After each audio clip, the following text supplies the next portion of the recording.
मी कधी माझ्या चेहऱ्यावर भासू दिलं का रे की माझ्या बाबतीत काय चाललंय ते? कसले हेवे दावे घेऊन बसले तर तुम्ही?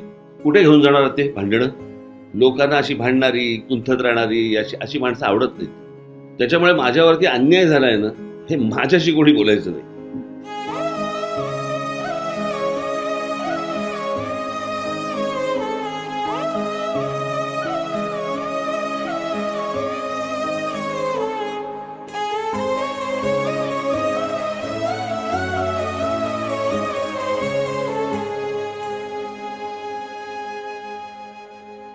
नशिबाचा भोग कुणा चुकलं नाही गड्या, पाऊल थकलं नाही गड्या. जमलेल्या माझ्या तमाम हिंदू बांधवांनो, भगिनींनो आणि मातांनो,